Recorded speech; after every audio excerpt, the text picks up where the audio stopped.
आज देखते हैं चला 10th क्लास में आने वाले जो बहुत इंपॉर्टेंट वीवीआई क्वेश्चन है, 2 नंबर का आपसे एग्जाम में पूछा जाता है कि सिद्ध करें कि √3 एक अपरिमेय संख्या है। बहुत इंपॉर्टेंट सवाल है और इसको बहुत आसान तरीके से हम लोग इसको बनाना सीखेंगे। तो सबसे पहले हम लिखते हैं हल, यानी इसको हम किस विधि से सॉल्व करेंगे या कैसे सॉल्व करेंगे। तो जैसे आपको दिखे कि अपरिमेय संख्या है तो आप उसको उल्टा मान लीजिएगा, उसका उल्टा क्या हो जाएगा, परिमेय। तो लिखेंगे माना कि √3 एक परिमेय संख्या है, एक परिमेय संख्या है। हाँ, परिमेय संख्या है।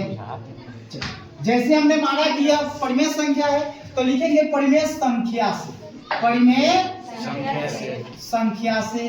तो परिमेय संख्या से आप लोग क्या जानते हैं चेला, परिमेय संख्या से आप लोग विद्यार्थी जानते हैं P/Q होना चाहिए, तभी ना उसको हम परिमेय कहते हैं। एक पार्ट में हम लोग पढ़े थे, तो P/Q बराबर √3। इसको आप क्या मान लीजिएगा, मान करें तो समीकरण 1 मानिए चाहे मत मानिए, कोई दिक्कत की बात नहीं। अब यहाँ पे लिखिएगा दोनों तरफ वर्ग करने पर, दोनों तरफ वर्ग करने पर, क्या करने पर, वर्ग करने पर। तो ये P/Q का इसका वर्ग करेंगे, स्क्वायर हो जाएगा।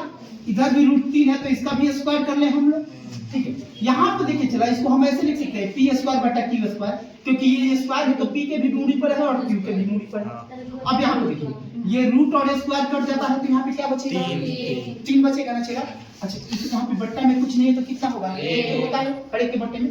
यहाँ पे हम वाइसम लिखते हैं, यानी इसको तिरछा गुना कराना है तो P² का पारा 1 में पढ़ेंगे तो P² में होगा P² बराबर 3Q²। अब इसमें क्या करना है, देखिए ध्यान से, ये जो स्क्वायर है इसको बराबर के उधर भेज देंगे तो 3Q² हो जाएगा चला है।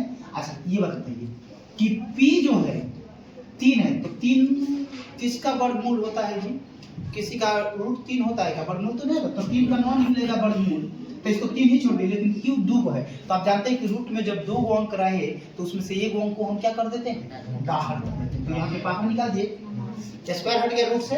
तो फिर हम यहाँ पे क्या लिखेंगे, यहाँ पे लिखेंगे क्या लिखेंगे, यहाँ P तथा Q एक परिमेय संख्या है, एक परिमेय संख्या है, हो गया। लेकिन √3 एक अपरिमेय संख्या है, अपरिमेय संख्या है। अतः माना गया विरोधाभास गलत है। क्या है चला, गलत है।